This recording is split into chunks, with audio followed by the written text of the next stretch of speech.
Perkenalkan, nama saya Nadia Nurhopipa dari Universitas Swadaya Gunung Jati, jurusan Ekonomi, Prodi Manajemen, kelas 2O SDM, dengan NPM 121020315. Memperbaiki kompetensi. Jenis dan kategori kompetensi, konsep dan sejarah kompetensi menurut Lily Spencer dan Signe Spencer 1993. Kompetensi, karakteristik dasar perilaku individu yang berhubungan dengan kriteria acuan efektif dan atau kinerja unggul di dalam pekerjaan atau situasi. Miss Hale Armstrong 1994. Kompetensi apa yang orang bawa pada suatu pekerjaan dalam bentuk tipe dan tingkat perilaku yang berbeda. Praktik MSDM, kompetensi deskriptif dan karakteristik seseorang.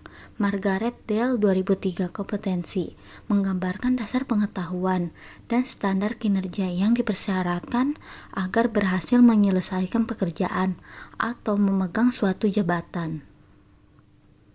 NCPQ dalam Margaret Dale 2003. Kompetensi kemampuan untuk menjalankan aktivitas dalam pekerjaan. Training Agency 1988. Kompetensi kemampuan untuk menjalankan aktivitas dalam pekerjaan atau fungsi sesuatu dengan standar kerja yang diharapkan.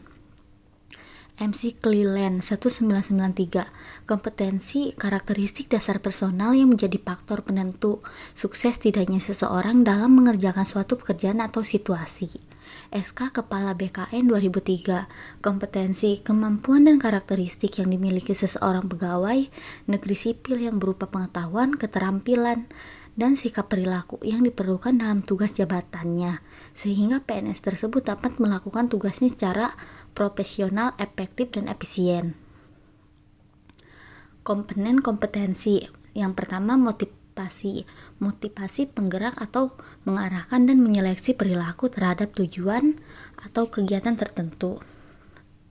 Yang kedua, traits, karakteristik fisik dan respon konsisten terhadap berbagai situasi atau informasi. Self-concept, sikap, nilai, dan citra diri seseorang. Knowledge, pengetahuan atau informasi seseorang dalam bidang spesifik tertentu. Skill, kemampuan untuk melaksanakan tugas fisik tertentu atau tugas mental tertentu. Perlunya kompetensi diperbaiki. Determinan yang mempengaruhi atau membentuk kompetensi. Kepercayaan dan nilai seseorang terhadap suatu sangat berpengaruh terhadap sikap dan perilaku seseorang. Keahlian atau keterampilan. Aspek keahlian atau keterampilan ini memegang peran penting dalam membentuk kompetensi.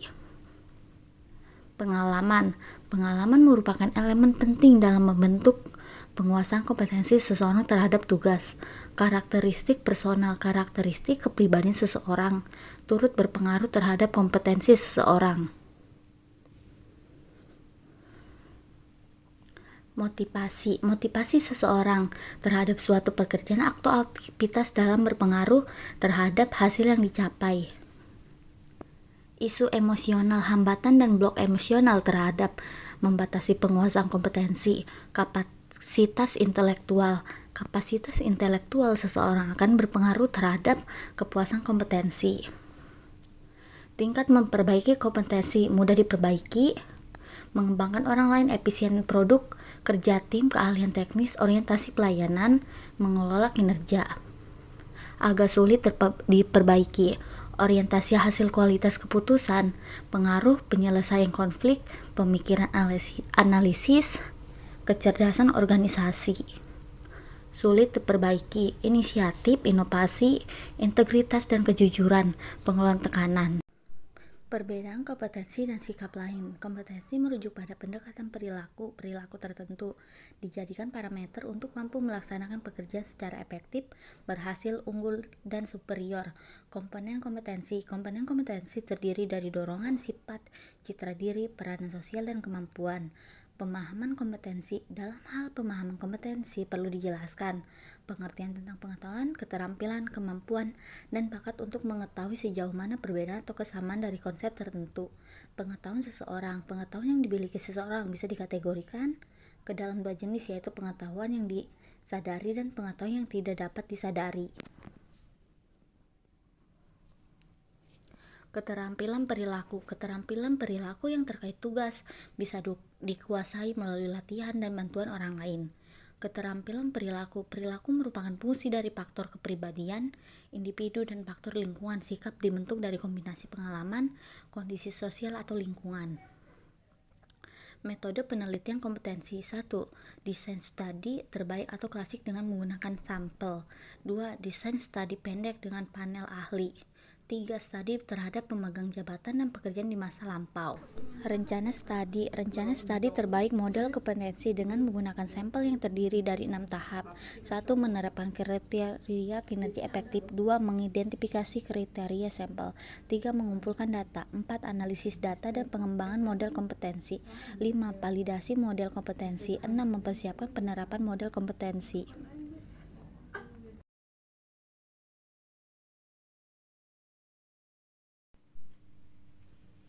Tahap untuk merancang studi kompetensi. 1. Menerapkan kriteria.